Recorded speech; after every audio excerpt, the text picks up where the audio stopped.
In today's video, we are going to talk about 4 practical tips for homeschooling that you are going to love. If you're a homeschooling mama and you love practical tips, you want to have joy and peace and calmness and not overwhelm in your homeschool, make sure to subscribe below. And if you like this video, make sure to give it a thumbs up. Okay, tip number 1. Make sure that you are not a purist. What do I mean by that? Okay, you are going to self-sabotage every time you're going to be a purist. And what that means is you call yourself, oh, I'm a Charlotte Mason homeschooler, or oh, I'm a classical homeschooler. And you feel like you have to stay in that camp. Even if you say, oh, I'm an unschooler, you feel like you have to stay in that camp. Like you can't deviate from it because you've said, I'm a Charlotte Mason homeschooler, or I'm a classical homeschooler. So everything you do in your homeschool, you think has to look exactly like that.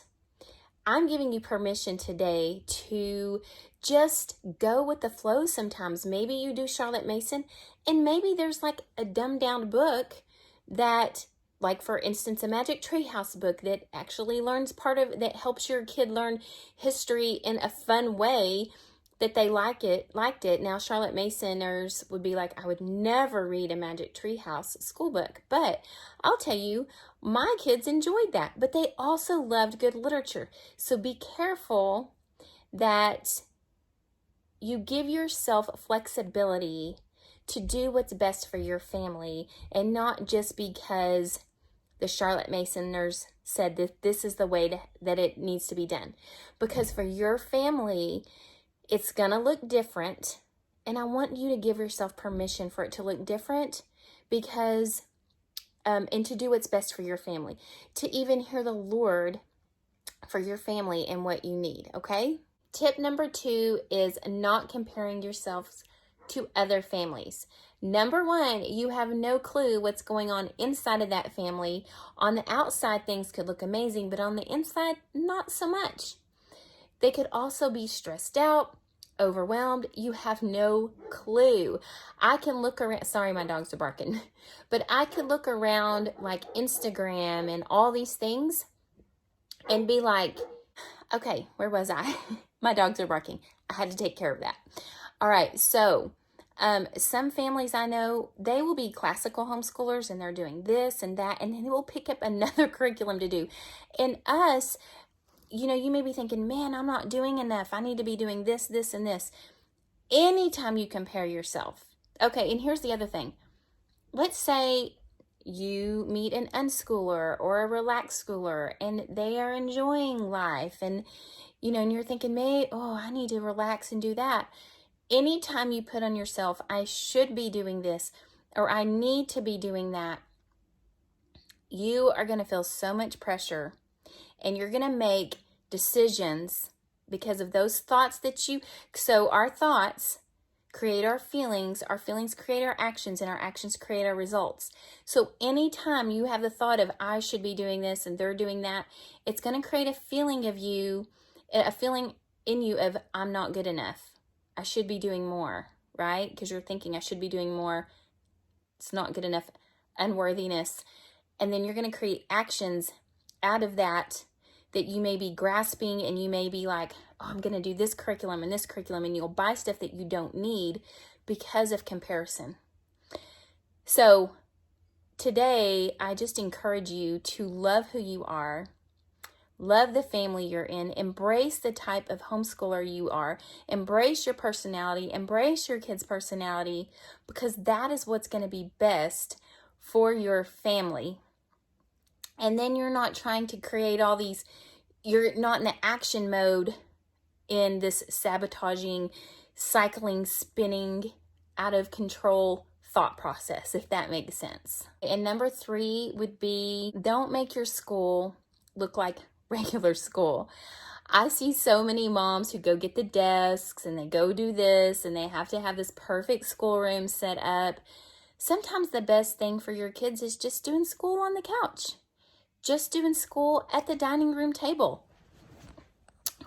Sorry, I don't have a thing for my phone today. So I'm just in my bedroom doing a video that I thought would help you. So anyway, yeah, so I want you to give yourself permission again in this to make your school feel cozy and comfortable and how you like it, and that your kids don't have to sit down at a desk or raise their hands. I know families who have done this and they think that it needs to be that way, but before school was invented, we had families. Okay, we had families that learned together. The parents taught them. The scripture that talks about we teach them as we are walking throughout the day, okay, hand in hand. And that is really the heart of homeschooling, is we get to do this in a way that doesn't look like regular school. We get to break out of that box and see what's going to be best for our family. I'm always going to go back to hearing God for your homeschool, okay? And that's going to be you not having fear to make, if it doesn't look like regular school, that you're going to have to not walk in the fear of that, to have courage to break out of that and to trust that you know what's best for your kids. You know what's best for your family.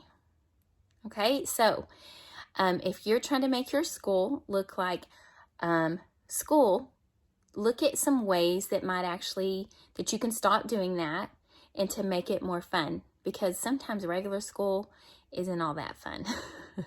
But if your family thrives on that, I'm not going to tell you which way is going to look best, but if your family thrives on that, that's okay. Some of your kids may love workbooks.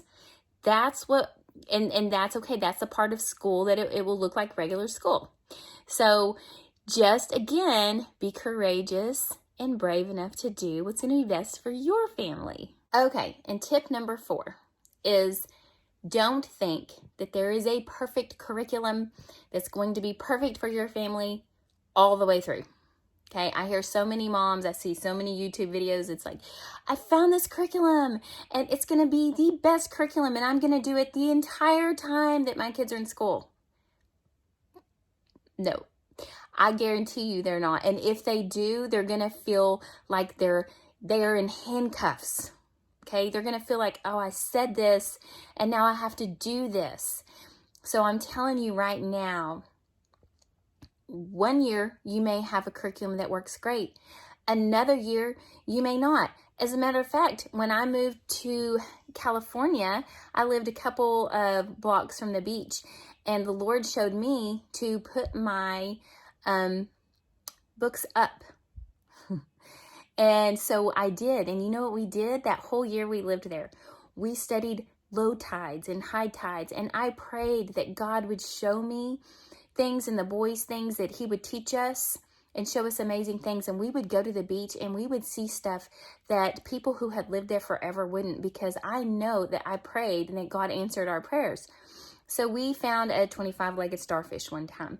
We would be whale watching, and I was praying in there that this would be an amazing experience for the boys. And there was a whale that was rubbing up against our boat, and the guy on the intercom goes, you better take advantage of this, because this doesn't happen very often. And they would breach up in front of our boat, and they even blew all their stuff on us.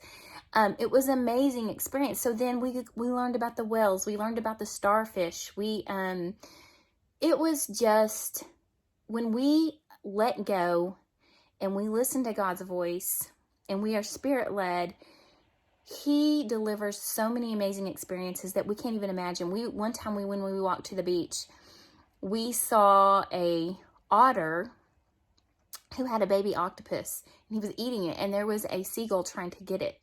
And we watched this. These are things that just don't happen all the time. It was just amazing. So we just took that year as a learning experience for where we were. Yes, I would do read alouds to them still. We read aloud. I had some math stuff that we would do, but for the most part, we just enjoyed building relationships and going on nature walks and learning. And that took me having faith. Sorry, my phone's shaking. It took me having faith in God that he was the teacher and that I'm the facilitator. I remember when we lived in Williamsburg, Virginia, we studied the history when we were there. And if you want to know, like, I have all this stuff in my bag. So just so you know, things, we don't have to be perfect. Things can be a mess, just so you know, as homeschool moms.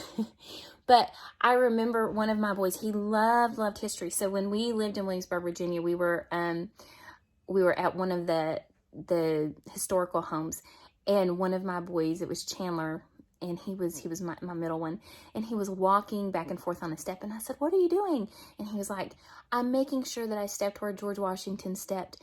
And to me, that just brings stuff so alive to them. So anytime that you can break out of the box and you don't, the curriculum is not the answer. That's what I want to tell you. The curriculum is not the answer. It could, God could, they're just tools. They're tools that we get to use, and we are not slaves to them. Okay. If I don't get through all the curriculum sometimes I pull out stuff that I love and that I think that my kids would love. And sometimes I let them pick out things that they would love, in the curriculum, so that learning becomes something that they love to do. Because if you love to learn, then you can learn anything. So a love of learning is so important. And if the curriculum is your master, and you don't have to be a slave to it, okay? So that's what I want you to get. And let me see. Feel free to buy certain curriculums that you think would be great. Buy little things here and there that you think would be great, that would add to your learning experience with your kids. That's what makes this exciting, that when we look at it as tools, we're not like, oh, I've got to do this, and this every single day. There's no freedom in that. And God says, my yoke is easy and my burden is light. And that's with homeschooling too. Okay, so when we trust Him to lead us, and we trust that it may not look like somebody else's homeschool, and that we can step out and trust Him, that's when things start being even more amazing. Okay, so if you loved this video, give it a thumbs up. Let me know below in the comments just anything that you had an aha moment in, or any other tips that you could give to other homeschool moms that you love to incorporate in your homeschool journey. All right, I will see you all next week.